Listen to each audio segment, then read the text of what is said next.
Hi everyone, welcome to Leaders of Africa Hangout. We are so happy to have you join us today. Today I'll be speaking on the topic Youth and the Possibility of Protest in Africa. My name is Eva Pena and I'll be your host and also moderator at the same time. So in the course of the presentation, I'm going to have questions there for you to answer. Please feel free to unmute yourself and just talk about the issue. So we also invite you to join us on the Leaders of Africa community page. It's on our website. Please visit leadersofafrica.org/connect. Connect to our community platform where you receive information and resources on issues going on in Africa. So I'm going to bring in my talk, which goes on as youth and the possibility of protest. So protest has become a tool for social justice and political change used by many young people, not just on the continent of Africa, but all over the world. And for me personally, this year, 2020, which has been a challenging year for all of us because of COVID, I named this year being the COVID year, but it's also a year of protest because we've seen a lot of protests going on around the world, from America to Africa. We also see what is happening in Europe, in Asia. We've seen major protests like the Hong Kong protests, which started last year and into this year, and also what is happening in Belarus, the protest that is calling for the president, Alexander Lukashenko, to step down. We also saw end SARS on the continent of Africa, Black Lives Matter that happened in the United States, which has also spread to other part of the world. So this year has just been a year of protest, plus the pandemic, which is really something which is a very difficult thing to combine. Like you have a pandemic where everybody is locked down, everybody is trying to keep safe. Then there is other present matters that we cannot forgo. So that is why protests came in. We saw the end SARS in Nigeria, which was calling for the government to end the special anti-robbery squad. So this has been a very challenging year for everyone on the continent, as we call for social change. And all of you will know that all these protests, there's one thing going on. People are calling for social change, social justice, reforms on all aspects of things. So here I have a question for you. The question is, why are young people especially resorting to protest for social change? You know that anytime there is protest, it's been like led by the youth. They are the one on the forefront to lead other people to embark on protest. So this is the first question. I want to see your hand raised, then unmute yourself and let's have this discussion. Why are young people especially using protest as a way to convey their grievances?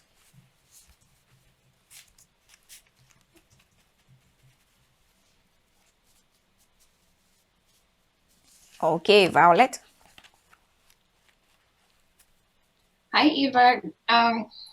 Thank you so much for this wonderful presentation. And it can't really be so much more timely than right now because, I mean, as you rightly said, there's protests all over the world and on the African continent as well. Currently, in Uganda, we just had, one of those a few days ago, and people are calling for social change from all aspects.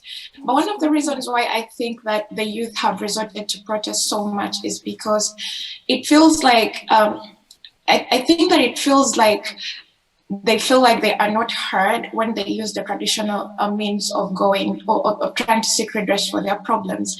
So most of the time when leaders are elected, and for the African continent, it's very common that most of our leaders, first of all, are quite older, and so first of all, there's that age disconnect between the leaders and the youth. So first of all, in terms of generational aspects, there's a disconnect there, and then two, when people try to use the traditional means to go through their leaders, to go through their members of parliament, to get their voices heard, it feels like they are not being heard. And so at the end of the day, the frustration builds up, and then a trigger event happens, like maybe in the case of police brutality, some people get killed, and then it sparks off into a protest. And then secondly, I feel that it's also because of so many different pressure points, ranging from poverty, unemployment, and so many things like that. And so all these things converge, and then it just requires one march, and everything goes up in flames in the form of protests. That's great, Violet. Yeah. Violet has hinted on a lot of important factors that causes the youth to engage in protests. As she made mention, there are a lot of challenges facing the youth on the continent.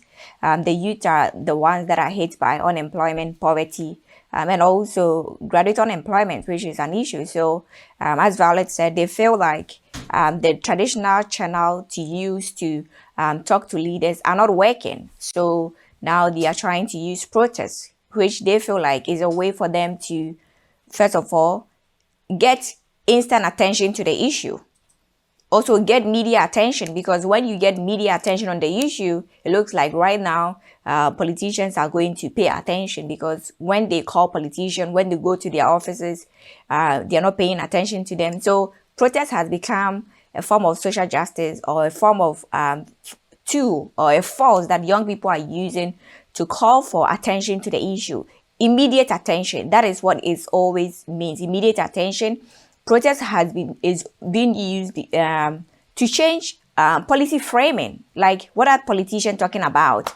Politicians are mostly talking about issues that they feel like that is important to them. But most of the time, when young people are protesting about, for instance, end SARS, they decided that, okay, we have to come up with a policy that will ensure that SARS is end. So it changed the political framing. It also forced conversation. You go on the news and everybody's talking about protests. Everybody's talking about the attention that the young people are calling for. And also everybody's talking about, okay, what are the socioeconomic impacts that this protest is calling for?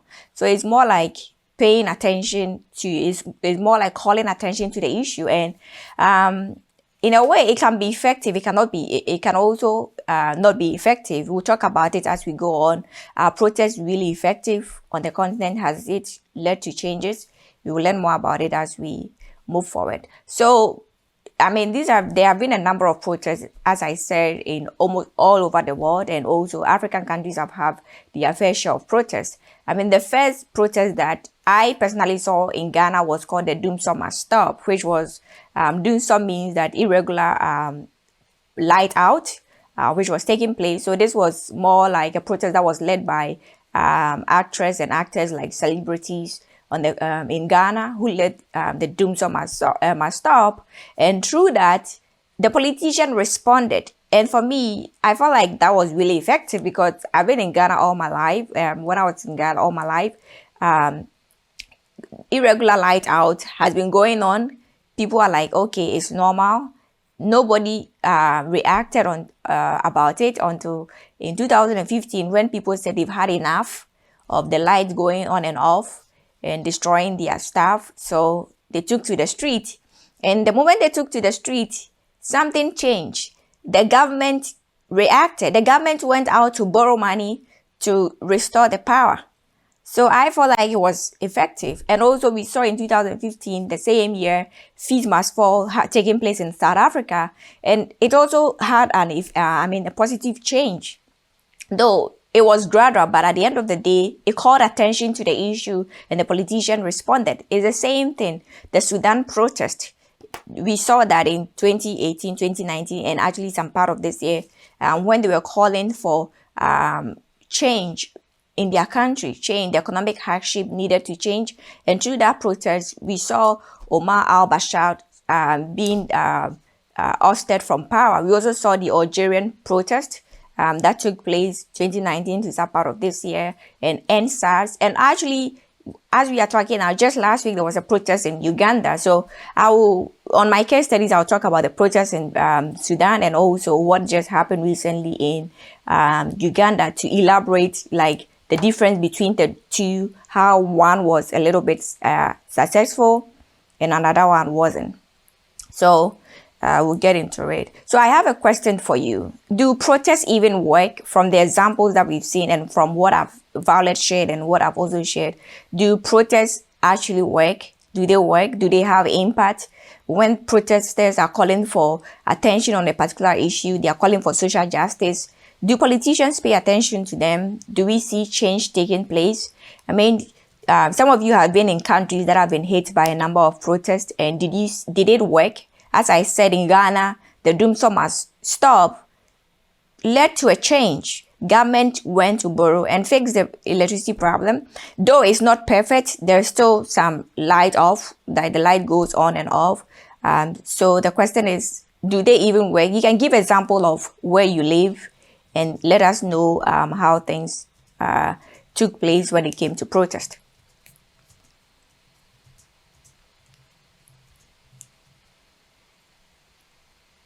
I will take this word and call Pascal. Pascal, you are in Zimbabwe, and we saw some protests taking place in Zimbabwe when Mugabe was in power. Can you talk a little bit about it? And did you think that protest was a success? Okay, thanks, Violet. Good afternoon or good morning. I don't know what's applicable. But yes, we've seen a lot of protests by the youths from across the political divide. Some protesting to support the ruling party in the government, others supporting to protest against policies which they thought were not workable, were not yielding any positive results in terms of employment, in terms of amelioration of economic problems. Yes, so the youth can really be a factor in any society to try and bring about change. But at times, they can also be their own enemies, especially if they are actually used by the political gurus to further an agenda which is perhaps not theirs at all. Yeah, so maybe that's my contribution for now. I was actually hoping to sit back and listen a bit more, digest a bit more, and probably contribute a bit later. But it's all right. It's okay. Yeah, Pascal, I have a question for you. You are in Zimbabwe, and you saw that there was a little bit of protest in, I think, 2018, thereabout, before Mugabe was ousted from power. Did you Yes. think the protest had an impact on the military getting Mugabe out of power? Yeah, well, they actually had. Wherever you have the youths protesting in mass, there is bound to be some movement of some sort by the political leaders in terms of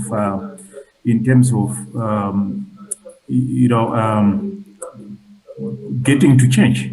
So many times when the youth protested, there was an impact. There was a huge impact, if I may put it that way.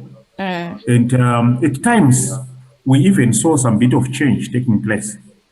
So yes, I will agree very much that youth protests did yield a lot of positive results in terms of making the political leaders change in a positive direction. There was some change, yes. And in fact, the youth also contributed towards the final ousting of Mugabe from power. Thank you, Pascal. So from what Pascal is sharing is that from his perspective, he thinks like when the youth get together and engage in a protest, it always leads to some form of change. And he has witnessed one in Zimbabwe where Mugabe, who has been a long leader, like has been serving in power for so long that it got to a point that people were just fed up, and the youth decided to take to the street and led to Mugabe being ousted from power. So it can work. And can someone share on this? Do protests even work? Can someone just talk about it? Or maybe I'd like to say something too on the question of whether protests work. And if I were to use the example of Uganda, I would say that for now it's still hard to tell because this is something that's still ongoing. We still don't know what's going to happen at the end of the day. But because the problem that they are protesting over is still the problem. They are protesting overstay of the current government in power and all its associated evils. But I think that for protests, I think protests actually do work. But however, for them to work, they need to be they need to have certain components onto them. So they need, first of all, they are fueled by ideology. So typically when they start up, there's some sort of like ideology at the center of it. However, that is not as important as the way that the protest is framed. So the framing is how the message is packaged, how are they framing the problems that they are protesting against? And because the framing will basically determine whether they get buy-in, whether they'll get support from groups that are similar or from even the population itself and other youths. So I think that in terms of frame, there need to be three important frames: the diagnostic framing, prognostic framing, and the motivational framing. So the diagnostic framing basically identifies the problem that this protest wants to address. So for example, when the NSAS protest came up, it was basically protesting police brutality against that specialized military arm of the government, militarized police arm of the government, the anti-robbery unit. And so basically the way the message is, the way the problem is diagnosed has to be direct and as clear as possible so that people know without a doubt what they are protesting against. And then the second part of the framing is the prognostic framing. So this one provides a solution to the problem. Many times, if the problem is unclear, then the protest is going to become kind of like disorganized, because I actually remember with the NSAS protest, some people complained that the protest lacked direction and leadership and all these things. So that's where the prognostic framing comes in, and that is where the demands have to be clearly delineated such that it's easy for them to ask for something that is clear and quantifiable and that produces results. And then the third is the motivational framing. This is very important because this is the call to action, and this is what sustains the protest. So if we have the problems clearly identified, and then we have quantifiable, tangible solutions also identified, and then we have it becomes easier to have the motivation to fuel the protests until those specific, tangible, identifiable solutions are achieved. I think if we have all those three ingredients within a protest, then its propensity for success becomes very, very high.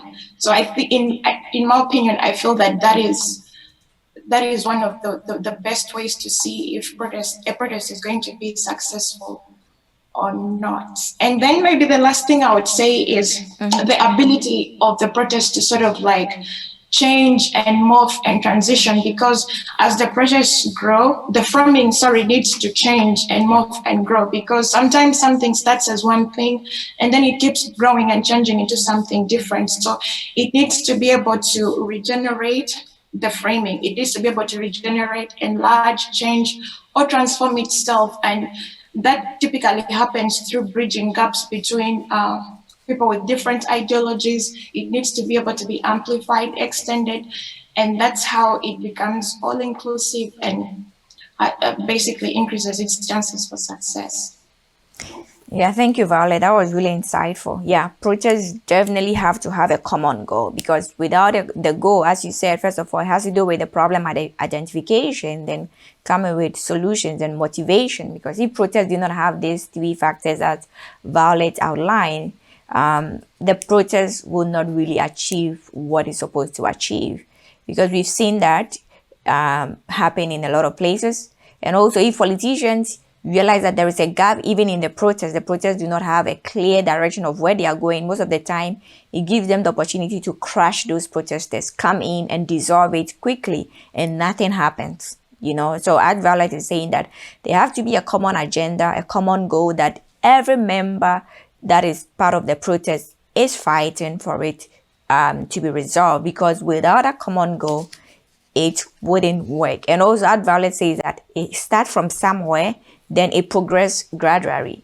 as we see. Because one of the protests I will personally talk about is the Sudan protest. We know that, and we all of you heard about the case of Sudan, the famous protest that took place in Sudan in 2018 and 2019. So this protest started basically when people in Bara took to the streets to protest against the price of bread price. Like the price of bread went up all of a sudden because the government canceled subsidies on wheat and also fuel. So the price of bread went up. People were like, no, this is too much. This is a protest on economic hardship. This is too much. Why are we having a hard time to buy bread? Right? Bread is supposed to be common good that is cheap, that is affordable. All of a sudden, the price of bread is going up. So they took to the street to protest against the price of bread. Then all of a sudden, the protest spread to other part of the city, not just against the price of bread, but they also had a lot of other issues that they were like, it has to be addressed. There were widespread of corruption in the country, economic hardship that is going on there. And who is behind this, And they're like, no, we've been in this country. We've had a leader that has been leading this country for so many years, and we are still facing the same issue. So the protests moved from a common problem that is fight against the price of bread to now fighting against corruption, fighting against a brutal regime, fighting against economic hardship and things like that. So it progressed, and all the protesters in Sudan had a common agenda, calling for Omar al-Bashir to step down. This is what helped. So this, for me personally, this was really a successful protest from the beginning, that they had a common frame, they had a common agenda that they want to pursue. Then they actually gave an opportunity for them to actually call for a bigger problem, to draw attention to a bigger problem that they feel is an obstacle in the country, which has to be the long-time dictator in the country, So the government tried to crush the protesters by, first of all, sending in security people to disperse them. But it didn't work, though people died. People died in the case of Sudan. 12 people died. People were injured. The protesters were like, we wouldn't give up, because you and I have to know that protests come with consequences, which can lead to death and also people getting injured. Most of the time, these are the brutal tactics that politicians or security forces uses to discourage protesters from embarking, to prevent them from continuing the cause. But in the case of Sudan, they were adamant. They were like, no, our leader must go, and we need better economic reform, because this person has been in power for so long and we've not seen much change taking place in this country. It's been one issue to the other, and we've not seen a clear direction of where the country is going. So finally, fortunately for the protesters, the military stepped in, and the guy was ousted. Omar al-Bashir was ousted from power. I mean, it was victorious for most of the protesters. They were happy because most of the youth that took place, this was their first time that they were going to see a change of power, that one man has ruled throughout their entire generation. So when it happened for them, it was like, whoa, this is the first time I'm going to see a new face, a new person, a new leader, But they didn't stop there. That is what you have to understand. Most of the time when protests start, they are like, okay, for instance, in Ghana, like this, when the protest starts, when their main goal was the light outage must stop. When the government fixed it, that was the end of it. But in the case of Sudan, they needed more, because their goal was, there were a lot of issues in this country. We have widespread corruption, economic hardship, and not only that, they are also the military and also the government were using stringent means to rule the country. All this thing needs to stop. We need freedom in this country. So when the government was ousted, Omar al-Bashir was taken out of the power. The transition military council decided to run the country, right, for 2 years. Then they will lead to an election to bring in a civilian government. the protesters insisted that no, we are not letting this happen, because that was the same mean that Omar al-Shabaab came into power through a coup, and now that he's gone, these same guys were the military guys that worked with him. So it's more going to be like a continuation of his power, his regime. So they came in, the protesters were adamant, no, we reject this. We want a civilian administration, a civilian-led government. So it led to a lot of negotiation between the military and the civilian government. And finally, they decided to go into a power sharing agreement. So that is what is taking place right now. So there's power sharing agreement, but the civilian-led administration has more like people in cabinet, more upper hand than a lot of people. So I feel like this was a successful protest, and it's been it's a successful. It's been a year, and even as of now, they are still demanding for a lot of things because they want to see tangible change taking place in the country. So we'll see what happens as in 2022. That is the time that is going to be there's going to have an election in Sudan.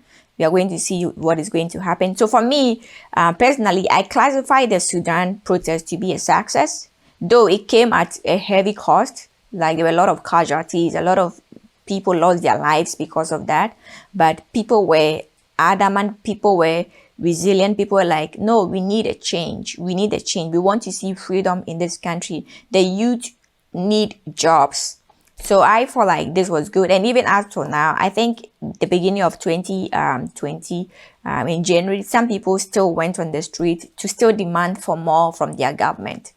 So I feel like protest does not need to end. If protesters have a particular cost, they have to pursue it till they see a change. But we also have the case where after one of the demands has been met, then that is the end of it. For instance, personally, I was a little bit disappointed with NSAS, the way it ended and the way they dissolved it. Because I felt like NSAS, though the main goal was for the government to end SARS, and the government finally said we've ended SARS, I felt like Nigerians should have used that opportunity to call for economic reforms in the country, to call for more jobs to be created. And also, most Nigerians have issues with power. They don't have electricity. I felt like they should have used that opportunity to call for this. So I was thinking that NSAS would be something like the Sudan protest, where it progressed from calling for the price of bread to drop to more calling for more aggressive reform in the country. I felt like the NSAS should have progressed into that direction, but it didn't. So I was a little bit disappointed when it just ended all of a sudden, and I saw that it didn't really lead to some of the reform or some of the changes I really want to see in Nigeria. So Peter is saying that one parallel here is Sudan and Zimbabwe is the role of the military and security sector. If the security sector gets behind the protests, then there is a potential for transition. So how much is the outcome dictated by the protests and how much by the protesters? So do anyone have a question to this? Peter is saying that if anytime there's going to be a change, a potential change, or there's going to be a transition, as he's talking about the case of Sudan and also Zimbabwe, if you have the military or the security forces behind the protesters, then you're likely to see change, you're likely to see transition. So he's saying that how much is the outcome dictated by protests and how much by the protesters? Can anyone answer to this question for us? I think if we're to lump the army in or the military in as part of the protesters, then I would say that to a greater extent, the outcomes are determined by the protesters, because I feel that, or I think that even if the protests were flimsy, in that whatever they were protesting about was flimsy, but the protesters were powerful, aka the army was involved, then transition would happen regardless of what they were protesting about. And I think that even if they were protesting about something really tangible or something really, worth protesting over, but the army and security forces were not involved, then maybe the chances of it being successful wouldn't be that high, because at the end of the day, it's the army that is sent to crush, or the militarized police that is sent to crush the protests. So if you can get the military on your side, I think, so in my opinion, I think it is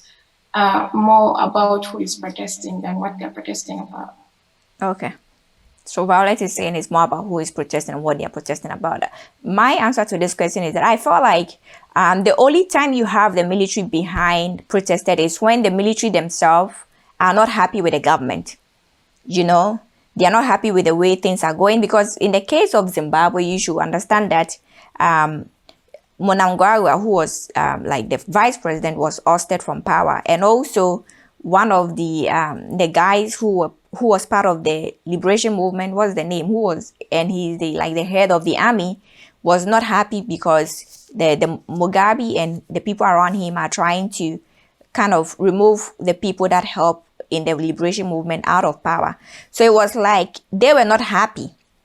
You know, the military were not happy because they were also, some of them were part of the liberation movement, and right now they were seeing that, look, Mugabe is trying to put his wife in power. So that led to them not being happy with the way things were going on. That is why they were behind the protesters. So I feel like, first of all, for protests to lead to a change of government is when like the military is not happy with the way things are going on in the country. And also I'll say the same thing with Sudan. The military were not happy with the way things were going on. So that is why they always get behind protesters. And I will talk about the case of Uganda. Like in my next slides, we'll talk about Uganda and see the comparison between Uganda and Sudan. I have Ademola. I saw your hand raised. Do you have anything to say, Ademola?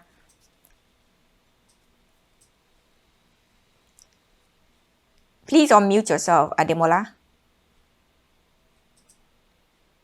Okay, I have Harmon entry. Can you please unmute yourself and just talk, Harmon? And show your video if you can.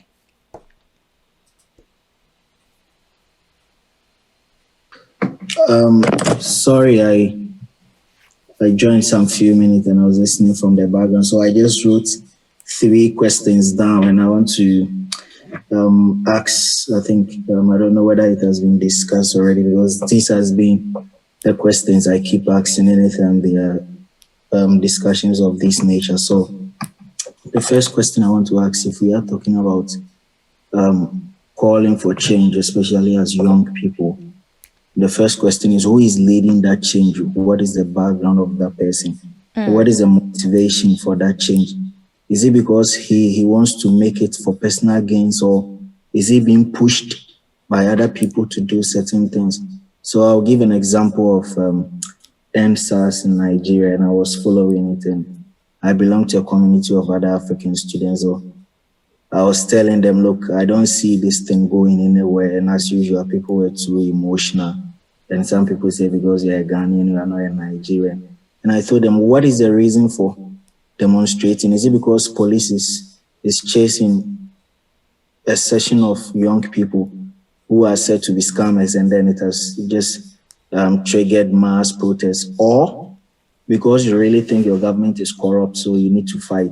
And then you find out that at the end of the day, the whole NSAS movement, which was really to call for change, has changed itself into something else. And now people breaking into storerooms to take whatever they can just to fulfill or to get their stomachs full. So the main architects of NSAS had to withdraw. And then one of their members was being intervened. He said, there have been aliens, for that matter. People has infiltrated what they want to do, and now what people are doing on the streets is not what they plan to do.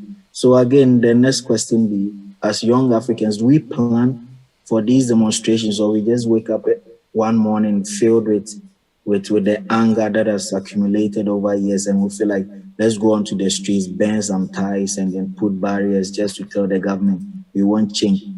If we take coups that are being done by the military, they take time to plan, to strategize. But we do that before we come out to shout for what we want.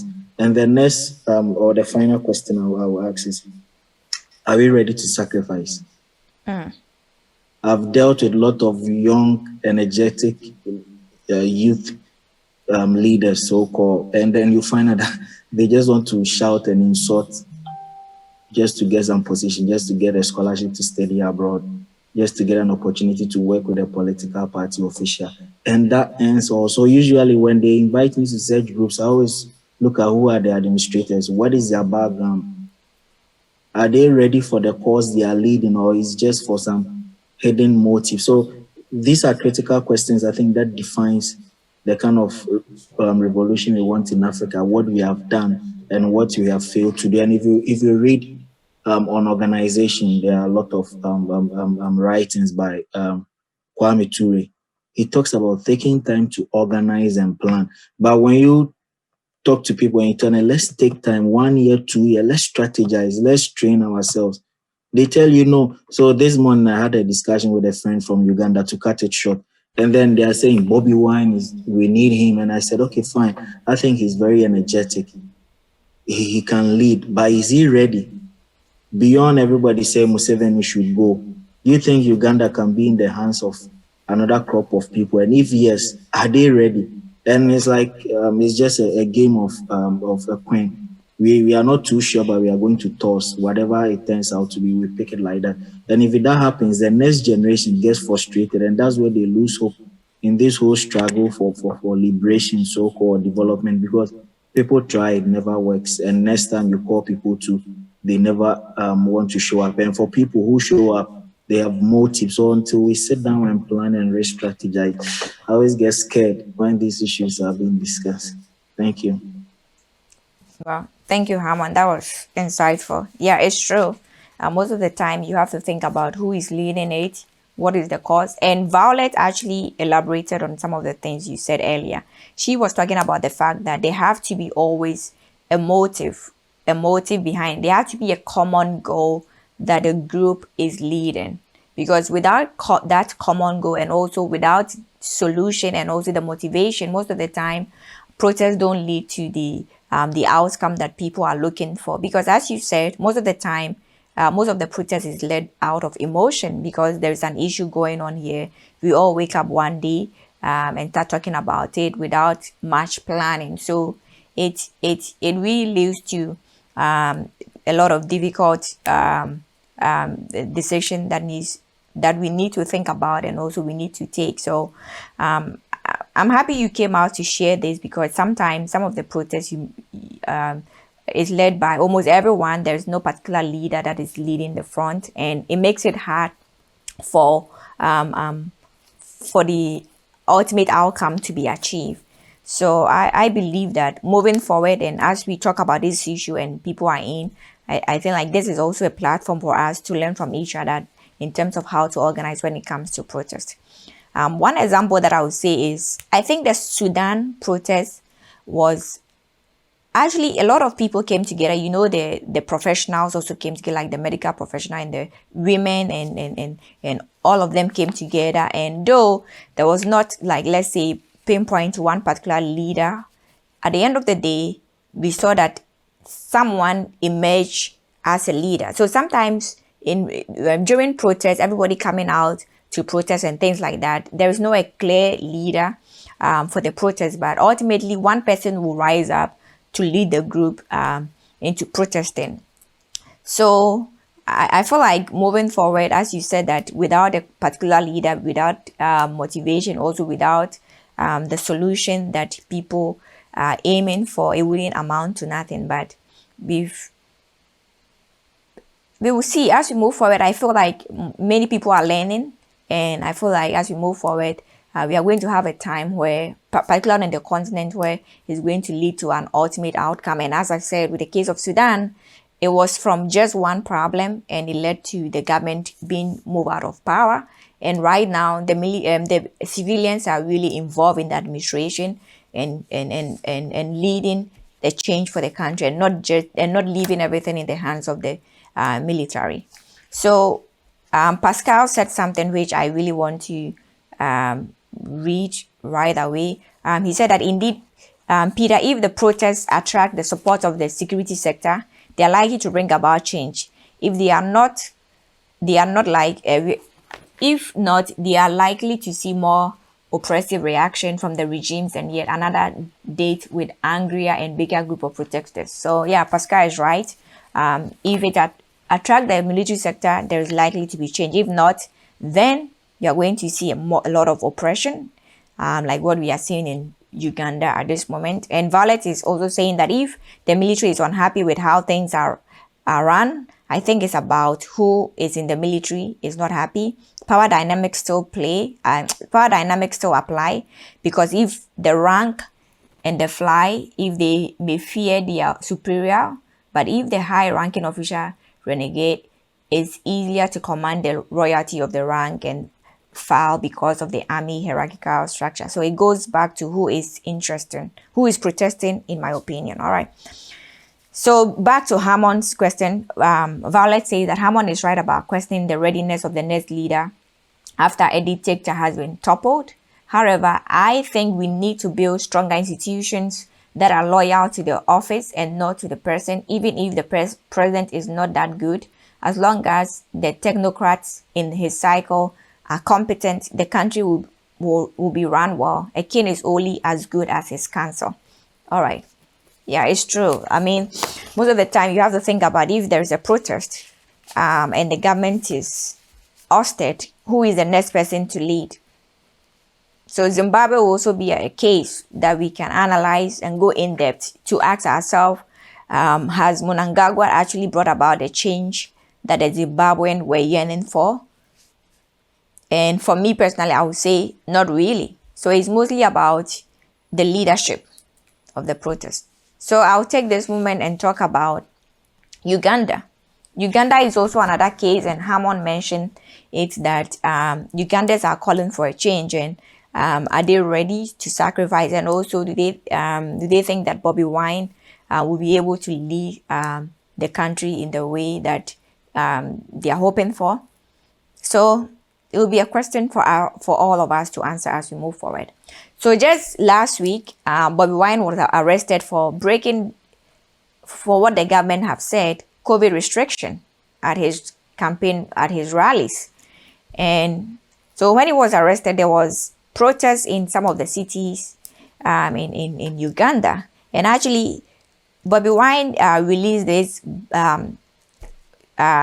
post that I saw on Twitter. It was like, resistance against tyranny is not only a right, it's a duty for oppressed people to carry out. So here it looks like Bobi Wine is actually ready to sacrifice his life for the liberation of the Ugandan people. I mean, he felt like they are being oppressed. They don't have the voice to say whatever they want to say. And personally, Bobi Wine himself has faced a lot of oppression from this government. I mean, since he made his intention clear to run for president, I mean, he's been harassed almost every day. And I think just last month there was the military sector actually came out to say that they saw Bobi Wine sleepwalking in his house, and they were like, why did you go to his house? They said they didn't go to his house. They used a drone to his house, and they saw him sleepwalking. So it raised a question like, have you been spying on him? You know? So Bobi Wine has been spied on by the military from day one. He's been oppressed. He's been arrested several times. And I feel like this is a guy who is not giving up for the people of Uganda. He wants to fight and make sure that Museveni is let out of power. He's been removed. And actually what happened was that when he was arrested, protests took place in Uganda, in Jinja, Masaka, and Kampala, and the other part of the country.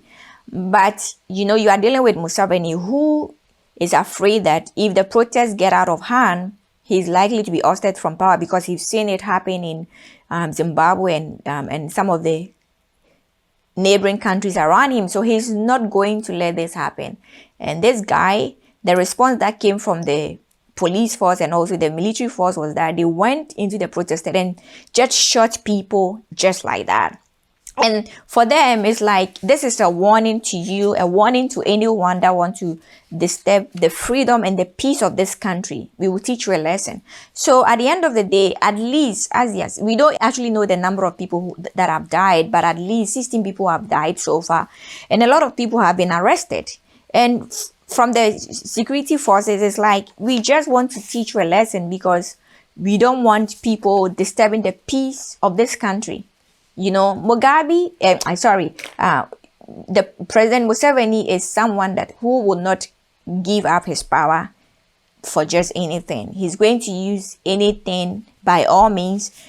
And fortunately for him, he has the backing of the military. So this is what makes protesting in Uganda really, really hard, because right now the security force is behind the government, and the government uses them to do whatever he wants. So even with a small number of people that came out to protest against the arrest of Bobby Wine, were really, really crushed, and a lot of people have died, and a lot of people have been wounded, a lot of people have been arrested.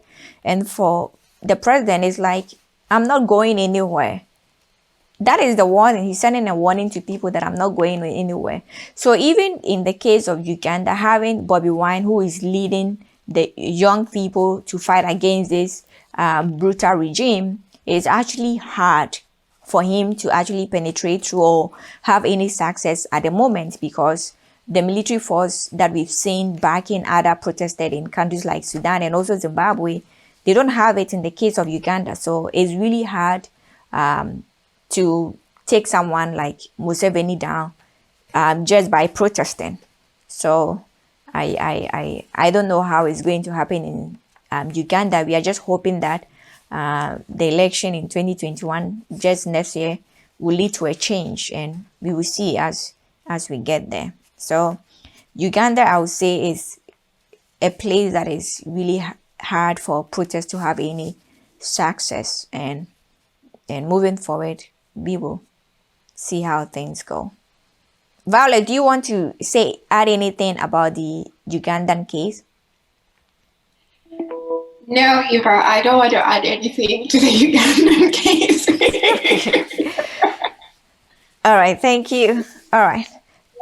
But, well, I could say that, like I said earlier, that, you know, the way that the protests are framed is important. And for all those three ingredients to be in the framing of the protest, and for the protests to be able to be malleable, basically, like the protest needs to not be rigid, but be able to expand and change with the times. So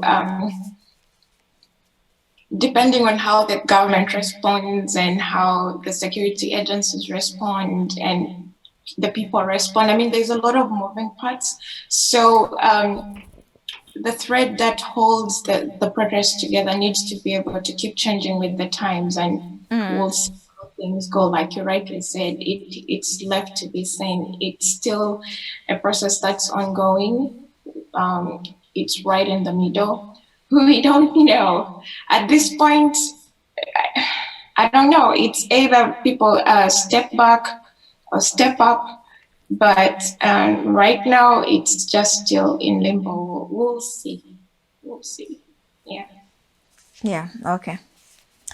Yeah, we'll see. We'll continue to keep an eye on Uganda and see how things are going on. But another thing that is helping protest has to do with social media. Social media has been used a lot in recent protests. And we could see trends like social media hashtags have become like a common trend that people are using to draw attention to issues taking place on the continent. So when NSAS started, there were a lot of trend going on, like NSAS. And recently there was this trend, Zimbabwean Lives Matter. This also has to do with in response to a number of journalists that were being arrested by the government. And also Occupy Ghana. Occupy Ghana was something that trended a while ago, and that was calling attention to the corruption in country, and fees must fall, as we all know, in South Africa. So social media hashtags and social media itself has become another channel that people are using also to protest and also to share information on protest. But the downside of social media, as I've said, is that it's people are also taking advantage of it to spread disinformation, disinformation about a protest, saying things that are untrue or is so hard to verify. So that is the downside of social media. I feel like hashtags are really helping to draw attention to the issue, because when NSAS trend was going up in Nigeria, we saw that a lot of celebrities in the United States were tweeting NSAS in support of the protest that was going on in Nigeria. And it's the same thing with Zimbabwean Lives Matter. It was the same thing. People were retweeting that to call attention to that, and also telling the government to stop the harsh reality that the citizens were facing. But the government in many African countries, has not just in Africa but also in Europe, has found a way to also stop social media hashtags or social media from spreading information about what is going on the continent, especially in Africa, when it has to do with protests. For instance, they shut down the internet. So shutting down the internet means that information is not going out about what is going on in the country if there is a protest going on. So that is actually one of the challenges that many people face when they are protesting. For instance, in the case of Sudan, at a point the government shut down the internet to stop protesters from sharing videos, from talking about what was going on in the country. So I feel like social media has also become an effective tool that is being used to talk about protests and also draw attention to issues that are going on in Africa. So I went on to Afrobarometer to see what Afrobarometer have on protest. And in 2016, 2018, Afrobarometer ran a survey on the continent to find out if people are really interested in participating in protests on the continent, protests to call attention to issues. So the respondents were asked, personally, have you done any of these things? It was a list of things. And it was like, if not, will you do this if you have the chance, participate in demonstration or a protest march? And surprisingly, many Africans said no, they will not or will never participate in a protest. 60% actually from the 34 countries they did this survey, they said no, they're not going to get involved in any protest. 28% said no, but we'll do it if I had a chance. Only 10% across the continent said yes, they will protest, just 10%. And I felt like, whoa, this is really small, because looking at the way things are going, there are a lot of issues on this continent, and it looked like protest has become one of the tools to draw politicians' attention to issues going on. But it looks like a lot of people are really, really reluctant to protest. I also feel like it has to do with the, as we said, the harsh reality they face from the security forces. For instance, in the case of Uganda, like this, the use of tear gas and also just shooting protesters. I think this serves as a discouragement, or it discouraged people from actually protest. And actually, if you look at in terms of if people are willing to participate, in terms of the level of education, a lot of people who have no education said no. Just a few number of them, a lot of them said no. Just about 6% said yes, they are willing to protest. But people with post-secondary level of education said yes. About 16% said yes, they'll be willing to protest. But overall, a lot of people on the continent of Africa said that they will never participate in a protest, or for that matter, do anything about any issue that is going on there. And also, I also look at it across age groups, right, to see if young people are more likely to involve in protests than older people. So surprisingly, a lot of young people are saying no, they are not willing to protest. And for me, this is really surprising. A lot of young people, because I feel like young people will be the one to say, yes, I'd like to protest because we are the ones that are faced with unemployment situation on this continent.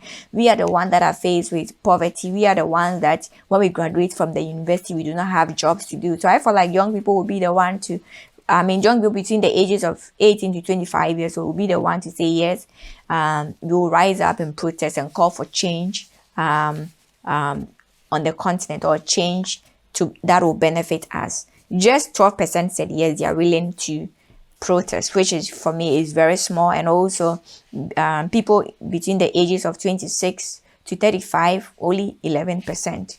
So overall, on the continent of Africa, a lot of people are not willing to really participate in protests. And if you look at protests across the country, across African countries, you will see that it's still high. A lot of people in African countries are not willing to protest. A lot of people are not willing to protest. The only place that have a little high percentage was South Africa, where 27% said yes, they are willing to protest. Even that one is still small. They are willing to protest to call for change on economic and political issues. And in the case of Nigeria, it's still just 8%. So the question is, why are people not willing to protest on the continent? Can anyone give an answer to that? Why are people not willing? Why is that across the continent people are saying that no, they are not interested in protesting? Yes, Harmon, please unmute yourself and speak. Thank you. So I think one of the first things has to do with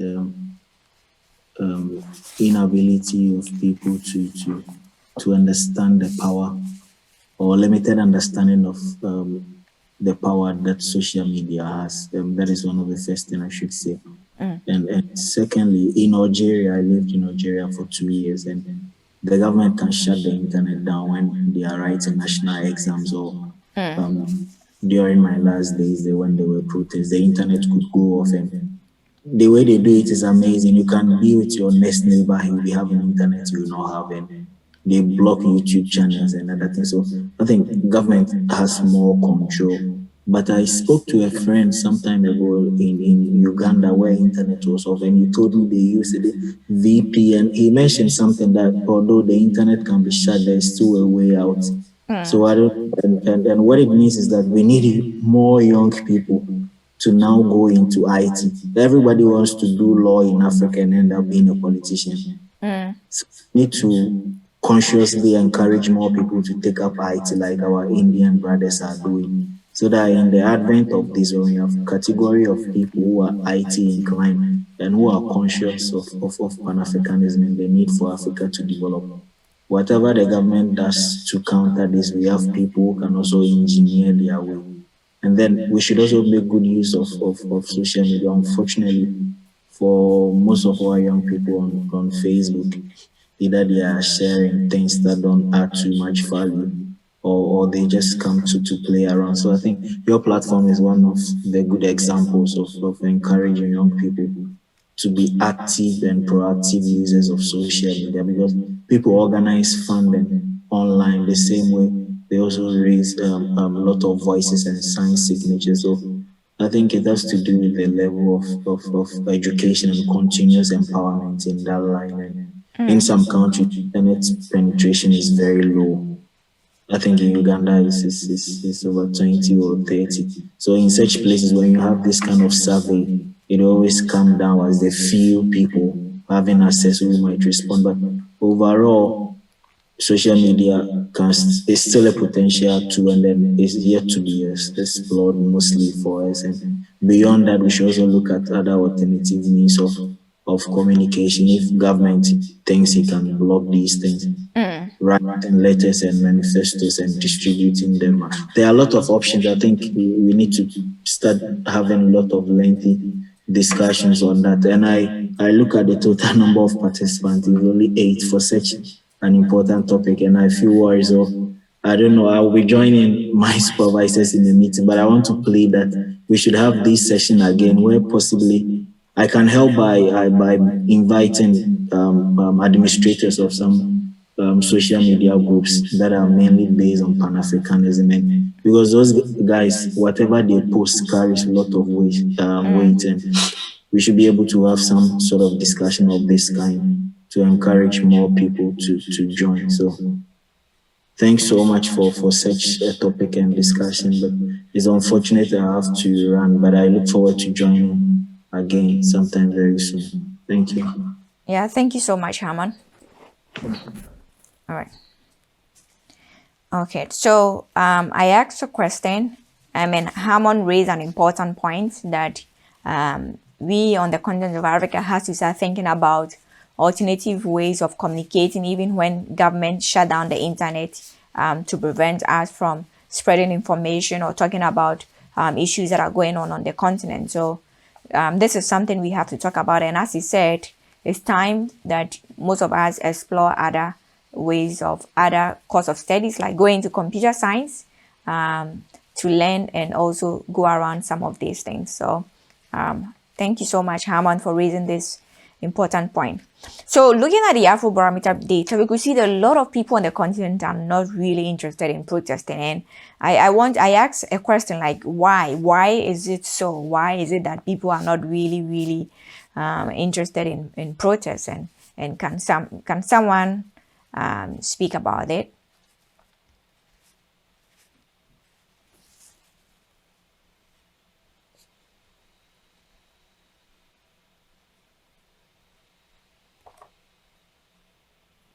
Okay. I would say that people probably is also because of the, as I said, like the tactics that the security forces uses to disperse protesters when they are protesting on the continent. For instance, like what happened in Uganda recently, just last week, that when the people went out to protest against the arrest of Bobby Wine, the security forces just went to shoot people just like that and tear gas them and shot people, and a lot of people died. So that alone, I think, deterred people from actually protesting on the continent of Africa. And also what recently happened in Nigeria, the NSAS, we heard of the same thing that took place. The military guys went in and people were just shot and people died. So I think this really discouraged people from protesting. But if this is the case, let's get into the questions and discussion.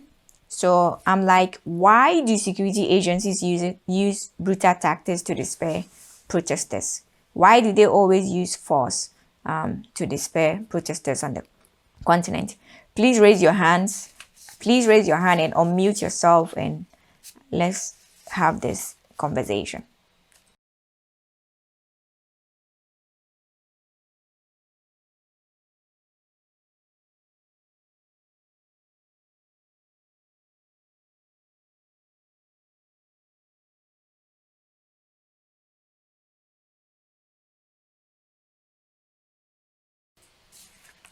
Okay, Hamid, can you please unmute yourself and talk? Hello, everyone. Hi. Oh, fine. Sorry for joining the discussion late. I was trying to sort a few things out. Well, for me, I think that security agencies always resort to using brutal force because in most cases, that may be the only option open to them. Because those who go out to protest, in most cases, are not really interested in backing now. So they want to continue the protest, and the only way government can continue the business of the state is to use all means possible to get rid of the protesters. We saw that in the case of the NSAS protest. We saw similar thing in Egypt and in several other places. So it comes usually as last resort because Those who go out to protest are of different characters, different people with different interests. We saw the level of looting that happened during the NSAS protests. You experience all sort of malfeasance, raping, all kind of terrible behavior that you see during a protest. So, government agencies, security agencies, often resort to using force, brutal force, as the only option to really get people back to their homes. So this may not really be a justification of trying to make a case for government. Do you understand? But Yeah. in most cases, I think they often resort to that as the last option. Like if you look at the NSAS protests, it took government about 2 weeks before they could use some kind of brutal force to end the whole nonsense that was going on, because it was almost pushed the nation into some kind of civil war. So the only way because when you weaken the police, when the protesters weaken the police, the only option left to government is to invite the military. And when the military comes around, these are decivilianized human beings. They don't understand civilized way of doing things. So the civilian in them, has been removed the moment they join the military. And the only language they understand is to make use of the force. So that's why I think we often have this kind of scenario. So that's my contribution. Yeah. Thank you so much, Hamid. Yeah, this is really sad that security agencies mostly have to use force to disperse protesters instead of also finding another way to dialogue with them. So let's move to the second question, which are there alternative actions citizens should take to ensure government meets their needs? Are there any alternative action if protests are not working on the continent? Are there any other avenue or any other actions that we should take to ensure that our needs are met? Hamid, is your hand still raised, or is your... Yes, this is like the questions are linked. Am I speaking? Okay, you can hear me, right? Okay, so for me, I've always, because personally, I didn't take part in the NSAS protests. I didn't see any reason to take part in it because of, different people with different intentions that went to the streets. So first off, it was a protest that has a faceless leadership. You can't do a struggle without a leadership that is known. There must be, some form of unit of command, some form of control over the crowd and all of that. I didn't see that. But I think the alternative way, because when people say challenge government, make government answerable.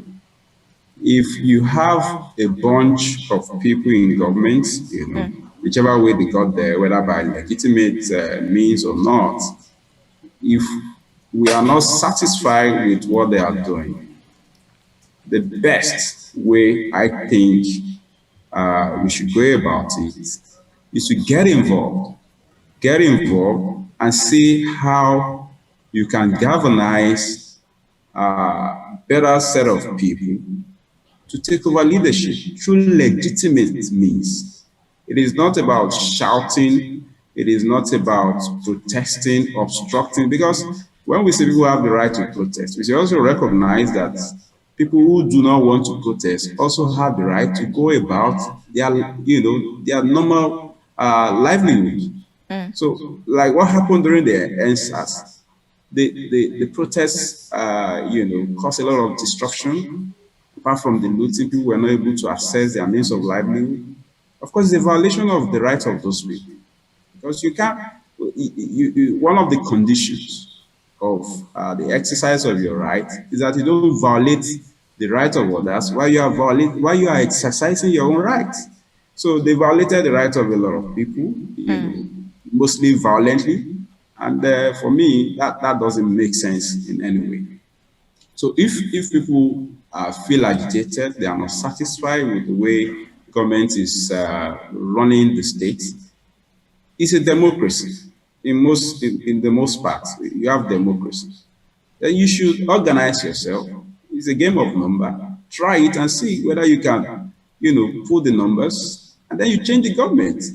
It's as simple as that. But what you see in the Nigerian context, for instance, most of these youth on the streets, they are not into politics. They are not even interested in community development. They don't participate in anything. On election day, they play football on the street. They go on Twitter and waste the hell of their time. They are not constructive, in their ways of participating in public life. So I can even tell you that a lot of those who participated in the NSAS were people whose livelihood depended on what we call Yahoo Yahoo, those who do internet fraud. People don't want any control. Yes, we admit that, that harm of the police, was terrible. They were going out of the law and all of that. But, some of these youths too do not want any form of control from the state. They just want to be free. They just want to live life the way they want, and that won't work. So for me, alternative means is get involved. Get involved constructively. If you don't like the political parties existing, galvanize, mobilize, start your own political party, register it, go to the grassroots, talk to people, speak to young people. It could be people who are just 15, because in Nigeria you must be 18 to register to vote. Go and start speaking to people who are 15, 16. Okay. And make them register, to vote in the next election. So that's my thing. All right, thank you, Hamid. So as Hamid said, that we have to get involved. That is the only way we ensure that the government meet our needs. That is the only way we ensure that the government creates jobs. So we need to get involved. We need to be persistent. We need to get involved in politics ourselves, in community engagement. So we'll bring the discussion to an end here, and I would like to thank everyone for joining us. We still have 2 questions on the screen, as you can see. Continue to bring in your answers through our Discord chat on the website. So go to leadersofafrica.org and you see the Discord there. Please put your answers there. Let's continue with the discussion as we move forward. So I would like to thank you, and also I want to make sure that the live programming serve you. So please take your time and complete like the 5-minute survey that has been shared in the chat with us. We just want to have a feedback on how we can improve the live conversation to get more people to participate in it. And also, if you have topics that you want us to talk about, please take your time and fill the survey that has been shared in the chat. Thank you all for joining us today. And please remember to follow us on YouTube at Leaders of Africa. Subscribe to our YouTube channel to receive notification on our live broadcast, and also connect with us on the Leaders of Africa community group to continue with engagement on things that are going on the continent of Africa. Thank you so much for joining us. Until next time.